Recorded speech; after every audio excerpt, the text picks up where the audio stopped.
Did you click add screen? See.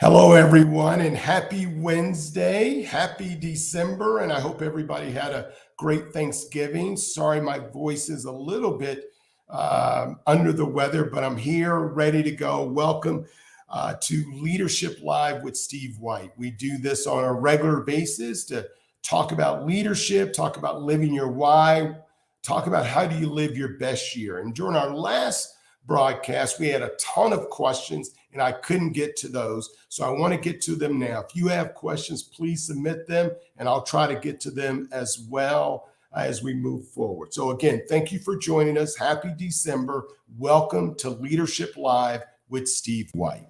The first question is from Scott Allen. The question is, how do you balance a national approach to a local approach for DE&I, diversity, equity, and inclusion initiatives?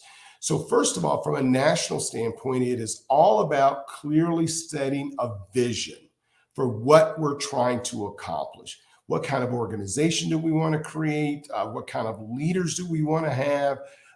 So that has to happen at a national approach.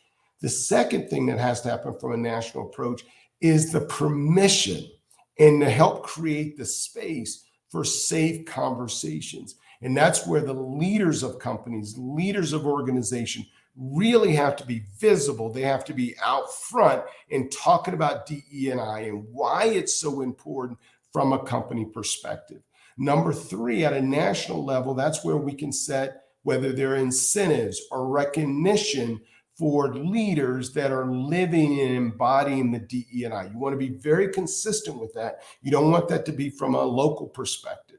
And then when you start thinking about a local approach, I want to double click on creating the space for safe conversations. Each of us can own that at the local level, is creating space. So just think about this as an example. If you normally set up a meeting for 30 minutes, set it up for 45 minutes, and that allows conversation to occur without people feeling intimidated where they can't talk openly. The second thing you can do from a local level is really sit down with your employees and have them identify for you where there might be barriers to creating a more diverse, equity, inclusive culture. Because whenever I'm in doubt about what is the right answer, I simply sit down with my teammates and create that space for conversation, and then that allows it to happen. And number three, from a local perspective, because this can't happen at a national level, is you have to be able to take inventory of your own activities as a leader. And sometimes that's your teammate or some of your peers. Maybe it's a boss. Maybe it's people that work with you on a regular basis as a leader. Take an inventory and stock of how you perform in the areas of DE&I. Allow you to police yourself to ensure that your words match your actions. So those are just 2 or 3 items at a national approach, and then 2 or 3 items at a local approach. And here's the last point I want to talk about from a local perspective. Whether you're a large company or a big company, and let's take Comcast as an example. Brian Roberts is the chairman CEO, very important leader. He's the leader of a $110 billion company. But guess what? At a local level, most of our employees, they don't know who Brian Roberts is. Not to say that Brian Roberts is not important, but they just don't know who he is. They do know who you are. you're the person they see on a much more regular basis. And their ability to watch you and talk to you and listen to you allows them to really get a feel for your company and what it's trying to do from a DE&I standpoint. So, Scott, I hope that answers your question. If it didn't, pop me a note, but hopefully that gives you something to think about as you think about moving DE&I forward in your organization at a national or local level. The second question I received is from Charlie Brandt. Hopefully, Charles, I'm pronouncing that correctly. What could a potential new leader to your team communicate to you that would allow them to stand out? What are the qualities that are most important? So the question is, I'm a new leader on a team. How do I start making a difference? The first thing is, don't try too hard. What attracts me to teammates, old and new, experienced and non-experienced, are they about the team? And so one of the things that I look for is, if I have a new teammate, if they come in and they first start talking about what I need to do for them, I check them and we have a conversation. The best leaders come in and say, look, I understand my role on this team, but what else can I do other than being really good at my job? What else can I do to help my team be the best it can be? And so when you start having teammates that are focused on how can they help the team be better, those are the kind of leaders that you want on your team. And so now, once you start sacrificing and helping the team be the best it can be, then all of a sudden you will start to find people are attracted to you as a leader, and then they will start focusing on how they can help you be the best you can be. So let me just kind of make sure I captured that right. The best leaders, the best teammates are leaders that are focused on helping the team. And when their questions and their ideas all about elevating the team, those are the leaders that you're drawn to. And the qualities that these leaders usually bring: one, they're smart. Number two, they're hungry. They have what I call a chip on the shoulder, a good chip, not a bad chip. They really want to make a difference. They're not here for themselves. They really want to make a difference. And that's what I call, a good chip on your shoulder.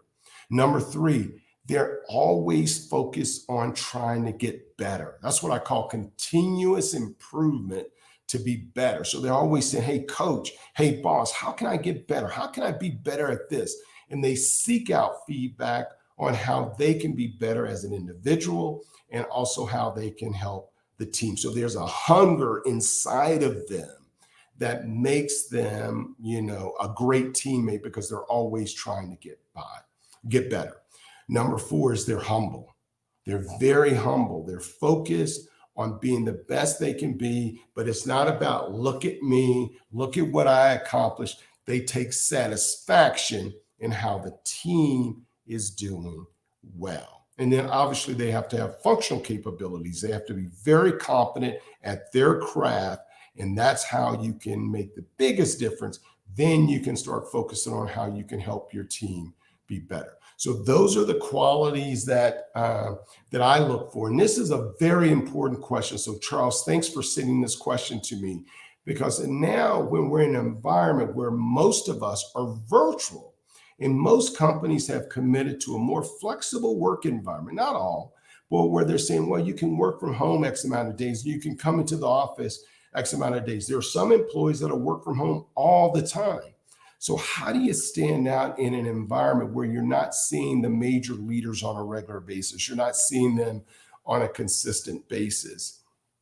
That's where it becomes a challenge. So focusing on the team, Charles, allows you to really stand out, really allows you to see who are the key players in this new world that we're going to be operating in. That's how you stand out. That's how you make a difference. And that's how you continue to develop and grow your company, Charles Incorporated.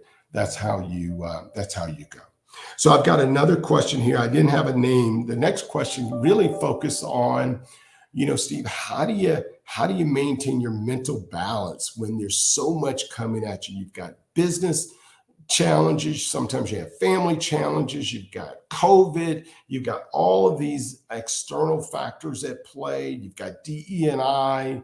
How do you do that? You got the great resignation going on. I call it the great pause, where people are just reflecting on what's important to them. How do you keep yourself balanced? How do you keep yourself focused as you move along? And the best answer I can give you is what I try to do is I try to establish reflection time every morning.